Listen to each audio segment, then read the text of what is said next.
ABTA test পেপারের 82 নম্বর পেজের physical সায়েন্সের যে সকল কোশ্চেনগুলো রয়েছে, তো আমি খুলেই রেখেছি 82 নম্বর পেজের ফিজিক্যাল সায়েন্সের কোশ্চেন। তো যেখানটা আমরা দেখতে চলেছি খ বিভাগে, যেটা হচ্ছে 2 এর দাগের কোশ্চেন, 1 মার্কের কোশ্চেন, টোটাল 21 মার্কের থাকে, 18টা কোশ্চেন থাকে।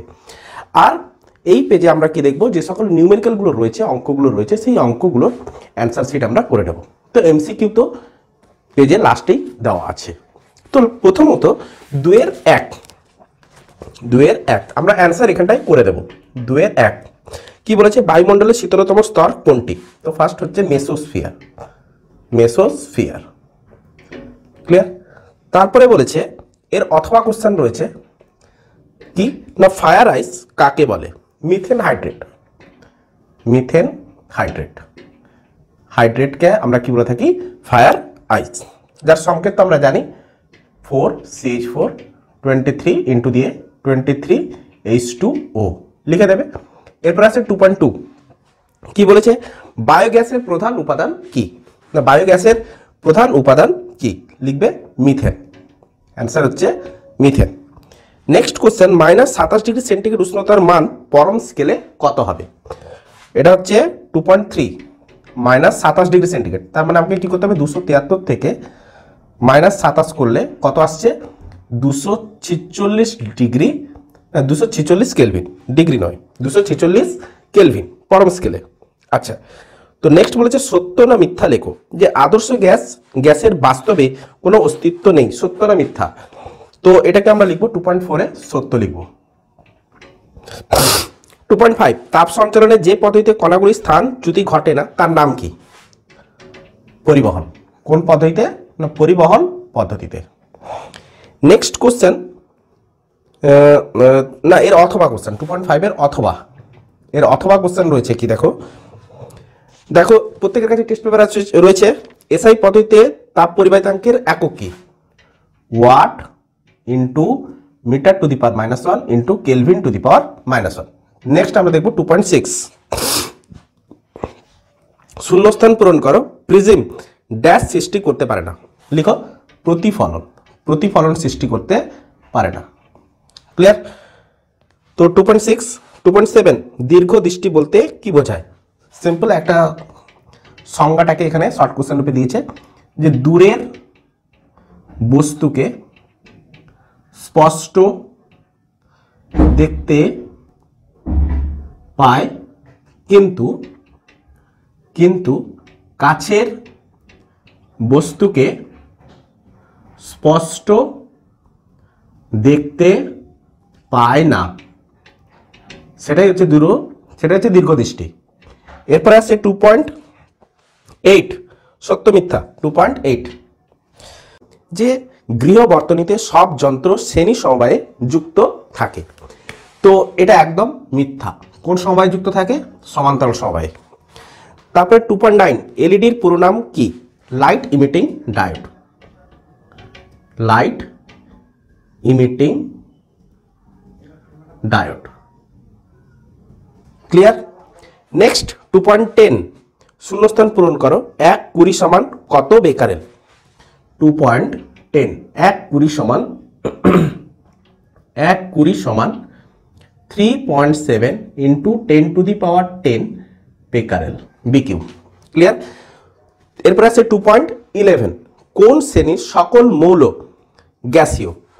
2.11 লিখবে 18 নম্বর শ্রেণী। কোন শ্রেণী লিখবে? 18 নম্বর শ্রেণী। তারপরে আছে তার অথবা দুটি বিরল মৃত্তিকা মৌলের নাম লেখো। এর অথবা কোশ্চেন রয়েছে, দুটি বিরল মৃত্তিকা, একটা হচ্ছে লুটেসিয়াম ও সিরিয়াম ও লুটেসিয়াম। আগে সিরিয়ামটা লিখলে ভালো হতো। এরপর আছে 2.12 দেখো শূন্যস্থান পূরণ করো, ক্ষার ধাতু জলের সঙ্গে বিক্রিয়া করে ড্যাশ গ্যাস উৎপন্ন করে। ক্ষার ধাতু জলের সঙ্গে বিক্রিয়া করে কি গ্যাস উৎপন্ন করে? দেখো হাইড্রোজেন গ্যাস, লিখে দেবে হাইড্রোজেন গ্যাস। নেক্সট অষ্টক সংকুচিত হয়েছে এরূপ একটি যৌগের নাম লেখো।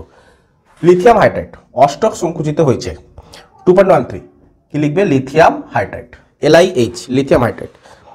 নেক্সট তার অথবা কোশ্চেন রয়েছে, যে মৌলের পরমাণু ক্রমাঙ্ক 20 তার যোজ্যতা কত?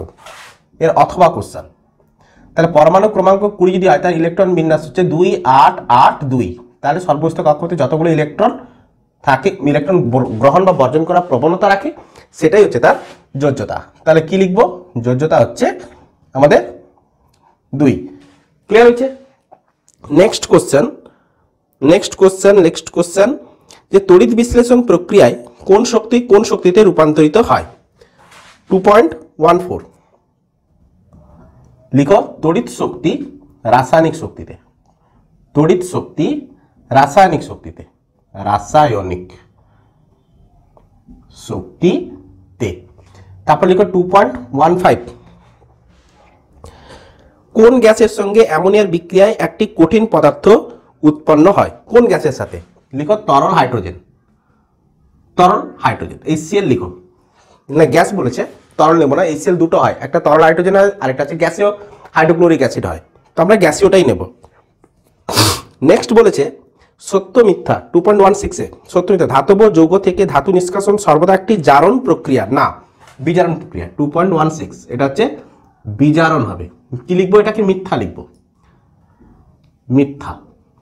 তারপরে 2.17 না এর অথবা আছে, এর অথবা রয়েছে। কি বলেছে? যে বিমানের কাঠামো তৈরি করতে ব্যবহৃত সংকর ধাতুটির নাম কি? আমরা জানি ডুরালুমিন, ডুরালুমিন হয়েছে। তারপরে দেখো, তারপরে 2.17 রূপোর তড়িৎ লেপনে তড়িৎ বিশ্লেষ্য হিসাবে কোন পদার্থ ব্যবহৃত হয়? রূপা, রূপার তড়িৎ বিশ্লেষণে।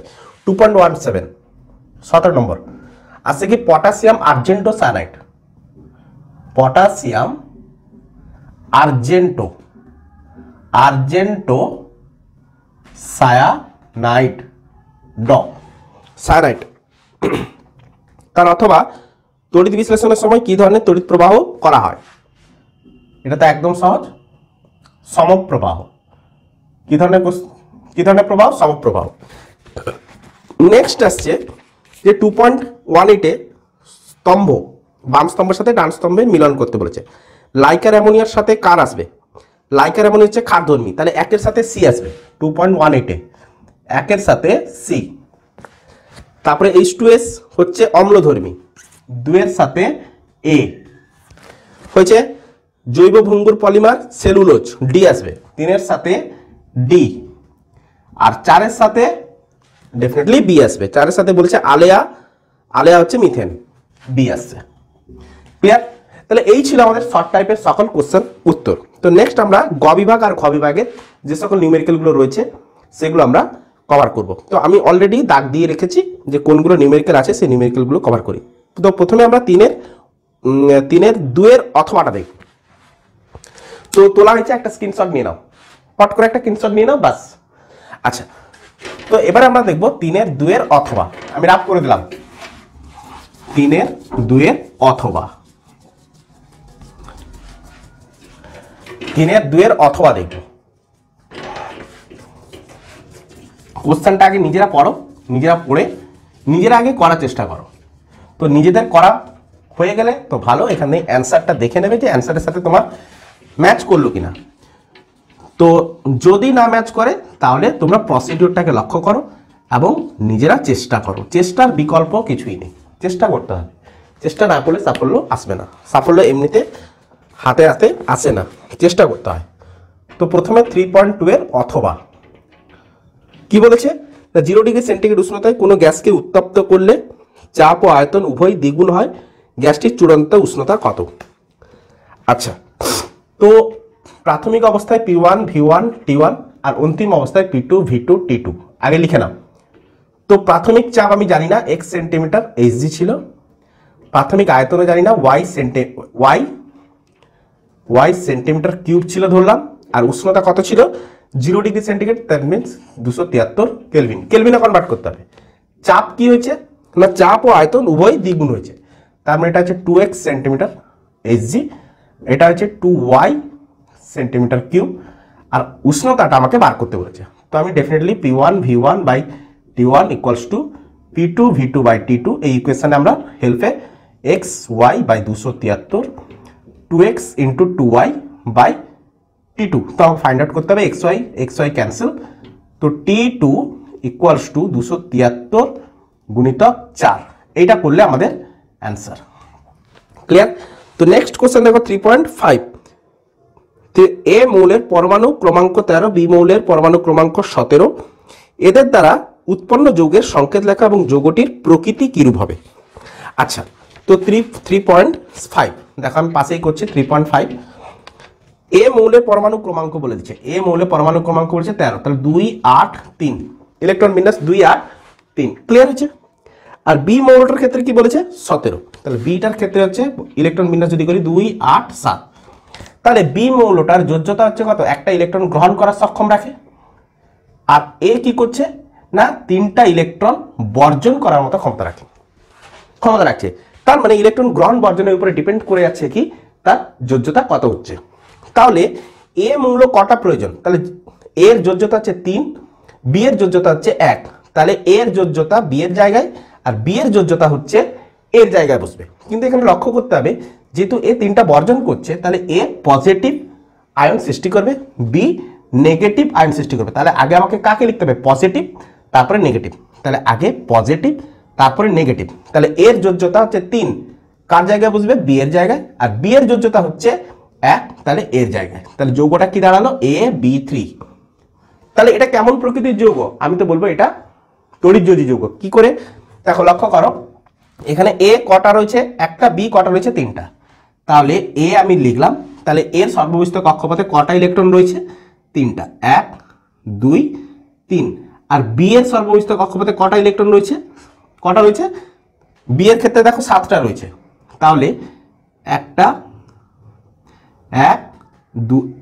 2 3 4 5 6 7 বি লিখলাম 1 2 3 4 5 6 7 নিচে একটা বি দিয়ে দিলাম 1 2 3 4 5 6 7 দেখো এ কি করছে একটা ইলেকট্রন বি কে দিল এ কি করলো আরেকটা ইলেকট্রন এই বি কে দিল এ কি করলো আরেকটা ইলেকট্রন এই বি কে দিল তাহলে এ ডেফিনেটলি কি হলো +3 3টা ইলেকট্রন দিয়ে দিয়েছে তার 3টা ধনাত্মক আয়ন গঠন করেছে আর বি এক একটা করে ইলেকট্রন গ্রহণ করেছে তো 3টা বি এক একটা করে ইলেকট্রন কি করেছে গ্রহণ করেছে তাহলে আগে পজিটিভ তারপরে নেগেটিভ তাহলে ডেফিনেটলি যৌগটা কি আসছে যৌগটা আমি এই সাইডে করছি দেখো তাহলে এরা যদি যুক্ত হয় তাহলে কি করবে যদি যুক্ত হয় তাহলে এর এ কটা রয়েছে একটা বি কটা রয়েছে 3টা তাহলে AB3 ক্লিয়ার AB3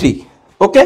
তো নেক্সট কোশ্চেন হচ্ছে 3.9 এর অথবা দেখো 3.9 এর অথবা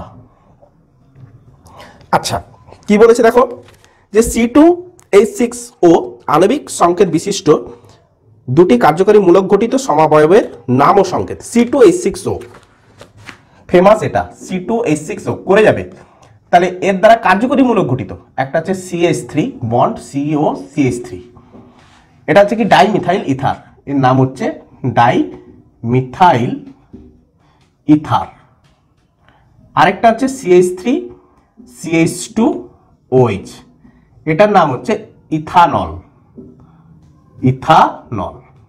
ক্লিয়ার তাহলে দুটো কার্যকরী মূলক গঠিত হয়ে গেল। তারপর নেক্সট আসছে 4.2 যে পরীক্ষাগারে STP তে 560 ml H2S গ্যাস 4.2 লক্ষ্য করো H2S গ্যাস প্রস্তুত করতে কত গ্রাম ফেরাস সালফাইড লাগবে H2S গ্যাস প্রস্তুত করতে কত গ্রাম ফেরাস সালফাইড গ্যাস লাগবে। আচ্ছা তাহলে আমরা কি করে করব আগে সমীকরণটাকে বানিয়ে নিতে হবে 4.2 দেখো সমীকরণ কি সমীকরণ বানাবো দেখো FeS প্লাস H2SO4 সমান উৎপন্ন হয় কি FeSO4 প্লাস H2S তাই তো FeSO4 প্লাস H2S ঠিক আছে। আচ্ছা তো এইটা হচ্ছে আমাদের ব্যালেন্স সমীকরণ। তো এবারে আমাকে বলেছে কি 560 ml H2S গ্যাস প্রস্তুত করতে হবে তার জন্য কত গ্রাম ফেরাস সালফাইড প্রয়োজন তার ফেরাস সালফাইডের সাথে H2S এর রিলেশন বানাতে বলেছে। তো ফেরাস সালফাইডের আগে কত গ্রাম ফেরাস সালফাইড, এই বিশুদ্ধ সমীকরণে কত গ্রাম ফেরাস সালফাইড প্রয়োজন হয়েছে সেটা তো আগে দেখে নিই। ফেরাস আমাকে বলে দিয়েছে, গিভেন কত দিয়েছে 56, সালফার কত দিয়েছে 32, তাহলে ডেফিনেটলি আমি এখান থেকে কত নিলাম 8 8 88 গ্রাম। আচ্ছা H2S কত, দেখো H2S দেখো 2 প্লাস সালফার হচ্ছে 32 সমান হচ্ছে 34 গ্রাম। আচ্ছা তাহলে এটা আমরা ব্যালেন্স ইকুয়েশন থেকে আমরা পেলাম। তো এবারে কথা হচ্ছে যে 560 ml H2S প্রয়োজন, তো আমার প্রয়োজন কত ml 560 ml। আচ্ছা তাহলে 34 গ্রাম উৎপন্ন হচ্ছে। তো H2S এর ক্ষেত্রে আমরা কি বলতে পারি যে H2S এর আণবিক গুরুত্ব কত, আণবিক গুরুত্বকে আমরা আগু লিখতে পারি, আণবিক গুরুত্ব কত হবে দেখো 2 প্লাস 32 সমান হচ্ছে কত 34 গ্রাম। আচ্ছা তো 34 গ্রামের আয়তন কত, তাহলে 34 গ্রাম মানে হচ্ছে 1 গ্রাম অণু, 1 গ্রাম অণু, তাহলে 1 গ্রাম অণু যে কোনো গ্যাসের আয়তন কত হয় 22.4 লিটার। তাহলে লিখতে পারি যে 22.4 লিটার মানে আমি লিখতে পারি এটা যে 22400 এত মিলিলিটার লিখতে পারি। আর 22.4 লিটারকে মিলিলিটার করতে গেলে 1000 দিয়ে আমাকে কি করতে হবে গুণ করতে হবে। তাহলে এত মিলিলিটার H2S এর ভর কত হয় না 34 গ্রাম। ক্লিয়ার হয়েছে? তাহলে আমাকে বলেছে 560 ml প্রয়োজন, তাহলে একে কত হবে না 34 বাই এটা, আচ্ছা এত গ্রাম। আচ্ছা তো 560 ml নিতে হবে, 560 ml H2S গ্যাসের ভর কত হবে, ইউনিটি ম্যাট্রিক্স করব 34 গুণিতক 560 ডিভাইড বাই 22400। তো একটা শূন্য কাটলো, 56কে আমি এখানে কাটবো, কত আসছে 40 তাই না। আচ্ছা এবারে একে আমরা যদি কাটি তো 2 এ কাটি 17, এটা করলাম 20, তার মানে কত এলো 17 বাই 20 গ্রাম। তাহলে এত ml মানে হচ্ছে এত গ্রাম, তাহলে এত গ্রাম আমাকে H2S উৎপন্ন করতে হবে। তাহলে মিলিলিটারটাকে আমি কনভার্ট করে নিচ্ছি গ্রামে, কেন এখানে আমি গ্রাম পেয়েছি। তাহলে 34 গ্রাম H2S উৎপন্ন করতে যদি এত লাগে, তাহলে এত গ্রাম উৎপন্ন করতে কত লাগবে। আবার ঐকিক নিয়ম দেখো 34 গ্রাম H2S উৎপন্ন করতে, লিখো উৎপন্ন করতে 88 গ্রাম FeS প্রয়োজন, একটু এদিক থেকে লিখলে ভালো হতো। আচ্ছা তো একে কত হবে না 88 বাই 34, 17 বাই 20 তে কত হবে 17 বাই 20 গ্রাম। তাহলে এই পরিমাণ যদি H2S আমি যদি উৎপন্ন করতে চাই তাহলে কি হবে 88 বাই 34 গুণিতক 17 বাই 20, তাহলে 17 দুনে 34, নিচে কত আসছে 2 44, এটাকে আমি করলাম 10, তার মানে 22, তার মানে কত আসছে 22 বাই 10, তার মানে 2.2 গ্রাম। তাহলে অ্যান্সার কি এলো, তাহলে 560 ml H2S গ্যাস প্রস্তুত করতে 2.2 গ্রাম FeS বা ফেরাস সালফাইড প্রয়োজন। তাহলে 2.2 গ্রাম FeS প্রয়োজন। ক্লিয়ার হলো? 2.2 গ্রাম ক্লিয়ার হলো। নেক্সট কোশ্চেন দেখো 4.6, নেক্সট কোশ্চেন আসছে আমাদের 4.6, ততক্ষণে একটা স্ক্রিনশট নিয়ে নাও।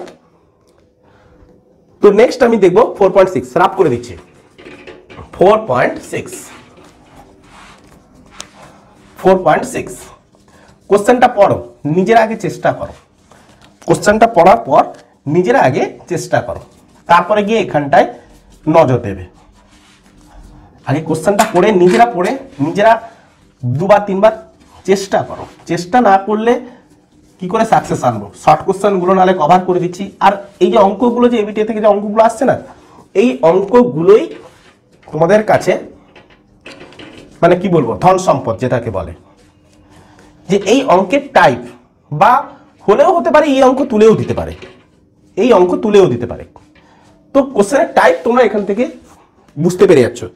যে 4.6 এ বলেছে 220 ভোল্ট 100 ওয়াট বাল্বের রোধ ও সর্বোচ্চ প্রবাহ মাত্রা কত, বাল্বটি যদি 6 ঘন্টা করে চলে তাহলে 1 মাসে কত বিওটি তড়িৎ শক্তি খরচ করবে। আচ্ছা 4.6 এ বলেছে বাল্বটা বলেছে 220 ভোল্ট 100 ওয়াট, তাহলে আমাকে রোধ বার করতে বলেছে, তাহলে আর ইজিক্যাল টু কি হয়ে থাকে, আর বার করতে হবে। দেখো পি ইকুয়ালস টু, আমাকে P equals to V square by R ইকুয়েশনটা জানি, তো R equals to V square by P লিখতে পারি।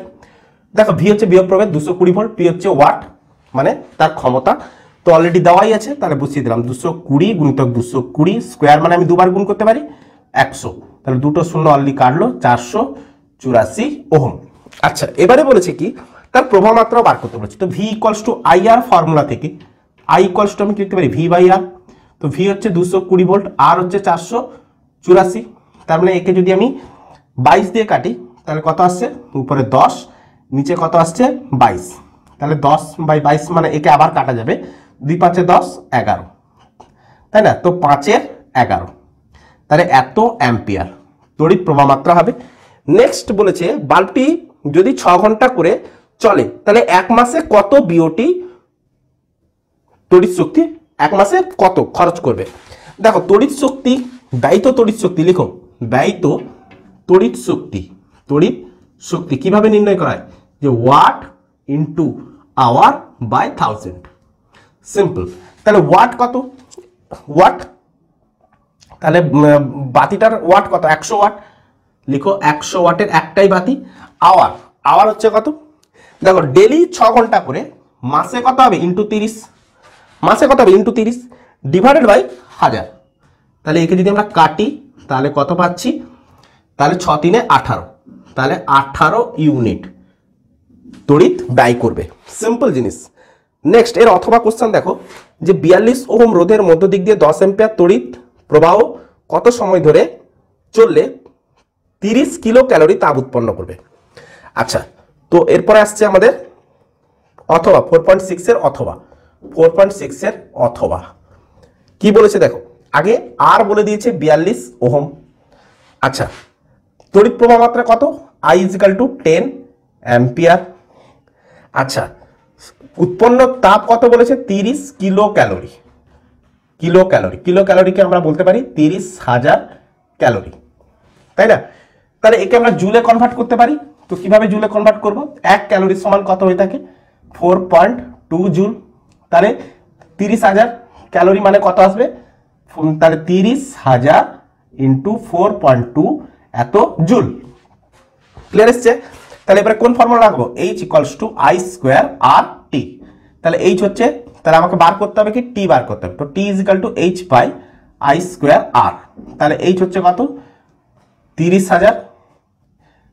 30,000 ইন্টু 4.2 ডিভাইডেড বাই I হচ্ছে কত না 10 ইন্টু 10 I স্কোয়ার, 10 ইন্টু 10 লিখতে পারি, আর হচ্ছে কত 42, তাহলে একটা পয়েন্টকে আমি তুলে দিলাম নিচে শূন্য, 1 2 3 1 2 3 কাটলো, 42 কে 42 কাটলাম, তার মানে কত থাকলো অনলি 30 থাকলো, তাহলে দেখো 30 সেকেন্ড, অ্যান্সার রেডি 30 সেকেন্ড। দেখো 3 লাইন অঙ্ক রেডি। দেখো এরপরে দেখো 4.7 দুটি রোধের শ্রেণী ও সমান্তর সময় তুল্য রোধ দিয়ে দিচ্ছে 50 ওহম 12 ওহম, রোধ দুটি নির্ণয় করো। আচ্ছা এটা এরকম টাইপের একটা কোশ্চেন আমরা 32 নম্বর পেজেও পেয়েছিলাম। তো আমাকে দুটো রোধ দিয়েছে, দুটো রোধের শ্রেণী সময় কত R1 plus R2 equals two কত দিয়েছে 50 ওহম। আচ্ছা তুল্য রোধের ক্ষেত্রে সমান্তর সময়, তাহলে আমরা কি লিখবি 1/R1 plus 1/R2 equal to তুল্য রোধের ক্ষেত্রে 1/R ইকুইভ্যালেন্ট। আচ্ছা একে আমরা কি লিখবো যে R1 plus R2 equals to 1/R equivalent, আগে রেডি করে নাও, R1 R2 divide by R1 plus R2 equals to R equivalent. তাহলে R ইকুইভ্যালেন্টের মান কত দিয়েছে, সমান্তর সময় দিয়েছে 12, তাহলে এটার মান হচ্ছে 12। আচ্ছা R1 প্লাস R2 মান কত, R1 প্লাস R2 মান হচ্ছে 50, তাহলে R1 ইকুয়ালস টু কত হবে, দেখো 600/R2, তাই না, R1 ইকুয়াল টু গুণ করে দিলাম, দিয়ে R2টা তো গুণের আছে নিচে চলে গেল 600/R2।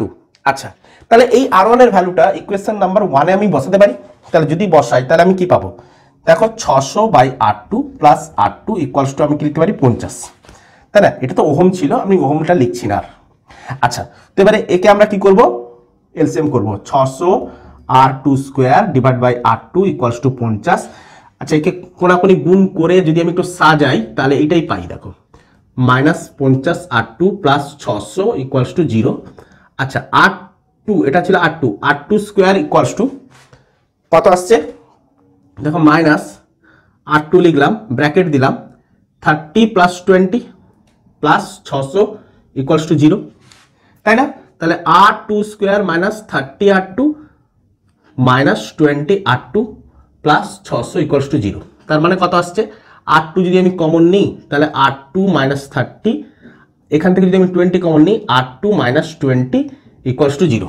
তাহলে R2 ভ্যালু, তাহলে এই পাশে লিখে দিচ্ছি R2 ভ্যালু যখন 30, R2 ভ্যালু যখন 20, তখন R2 ভ্যালু 30 হলে R1 কত হবে? 20। R1 হচ্ছে কত? 20। R2 ভ্যালু যখন 20 তখন R1 এর ভ্যালু কত? 30। ক্লিয়ার? বুঝতে পেরেছি?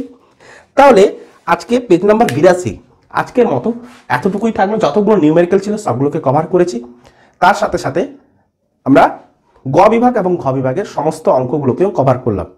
তো নেক্সট আমরা যেটা নিয়ে আসবো, এর পরের পেজ যেটা হচ্ছে সেটা হচ্ছে, বলে দিচ্ছি, তোমরা শর্ট কোশ্চেনগুলো কভার করে আসবে। এর পরে হচ্ছে 112 নম্বর পেজ। তো নেক্সট দিন আমরা 112 নম্বর পেজ নিয়ে আসবো। তো আজকের মতো এতটুকু থাকলো। বেস্ট অফ লাক, মন দিয়ে পড়াশোনা চালিয়ে যাও।